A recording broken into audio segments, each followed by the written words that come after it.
حبايبي المصريين، ايه اخباركم؟ انا قررت ان اتكلم معاكم من اخ لاخواته المصريين. عندكم مانع؟ انتوا عندكم مانع؟ عندكم مانع ان انا اكلمكم من استراليا؟ اصل انتوا وحشني، والله وحشني، ودايما على بالي، والله العظيم دايما على بالي. انا من 29 سنة سبتكم، ما كملتوش 40 مليون. النهاردة ما شاء الله، الله اكبر ويزيد ويبارك، ولا حسد. بقيتوا 90، بقيتوا 90 مليون. اليابان مساحتها اصغر منكم، وعدد سكانها اكتر منكم، ها، وفيها مصايب دايما بتحصل كل سنة بصفة دايمة: زلازل، هزات أرضية، براكين، تسونامي، أعاصير، يعني خد بالك أنت إزاي. ورغم ذلك دولة قوية. فأنت في إيدك الفرصة إنك تبني بلدك بالذكاء، بالذكاء مش بالغباء. لحظة.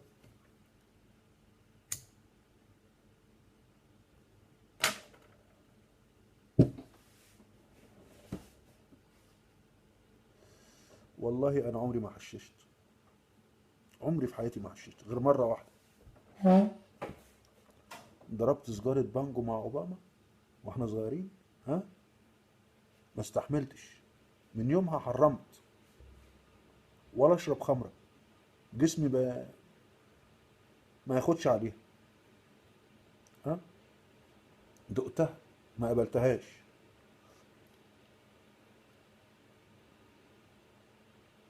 وانا اصلا مدرس تخسيس وطهي صحي، بالك انت ازاي، ها.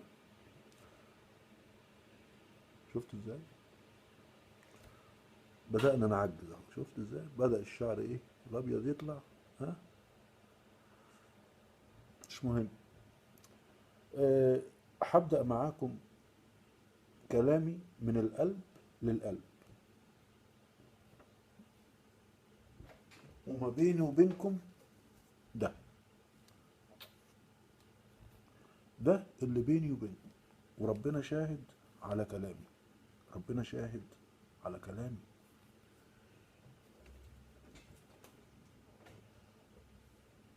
وأني الحمد لله من لا شيء ربنا كرمني وبقيت مليونير، الحمد لله. وأما بنعمة ربك فحدث. ليه بقى؟ عشان الناس تتعظ. رزقك ربنا بيكتبه لك من يوم ما تتولد، وتجري جري الوحوش غير رزقك لم تحوش. خش في الموضوع، وهقسم لكم الحلقات، وأتمنى إن كل الشرايط ديت تتحمل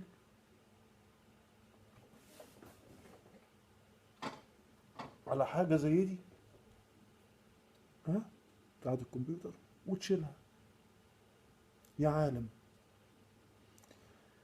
يمكن كلامي في يوم تحب تسمعه تاني. أنا هقسم الحلقات على 5 دقايق، عشان أنا عارف النت عندكم بيفصل بسرعة وبيكلف كتير، ها. بس المهم إنك تركز في الكلام، لأن أنا بقول لك الكلام ده من قلبي وليك. والعمر واحد، خد بالك، والرب واحد. وأنا إذا كنت عايش النهاردة، يا عالم هعيش بكرة، والأعمار بيد الله، وكل شيء فاني. كل شيء فاني. وما الدنيا إلا متاع الغرور. وما الدنيا إلا متاع الغرور. هي دي الحقيقة. وربنا سبحانه وتعالى شايف كل شيء. ودايما دايما افتكر ان ربك سبحانه وتعالى بيوضع سره في اضعف خلقه. والمثال على كده سيدنا محمد عليه الصلاة والسلام كان يتيم وفقير، واصبح خاتم الانبياء من اعظم العظماء. فما تستهونش بدينك، وكل كلمة لها معنى. واعمل بما يرضي الله.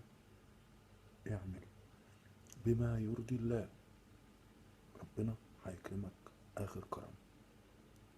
ودي كانت مقدمة الحلقة الأولى ليكم، عشان هقول لكم أسرار خطيرة وبالمستندات، عشان أريح ضميري، عشان يوم الحساب هتسأل: من شاف منكم منكرا عليه أن يغيره، إما بلسانه، إما بيده، إما بعقله، إما بقلبه. ده أضعف الإيمان. دي كل الحكاية. أريح ضميري. أنا بريح ضميري مش أكتر. مش في حاجة لإعلام كله تدليس، ولا إعلاميين عندهم تخلف عقلي، ولا أي شيء. أنا بتحاور معاك على اليوتيوب. مش محتاج مش محتاج الحمد لله، والله ما محتاج. كل الموضوع بريح ضميري،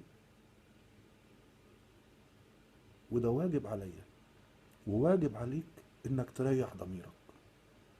صدقني، عشان ربنا يكرمك، عشان ربنا يكرمك.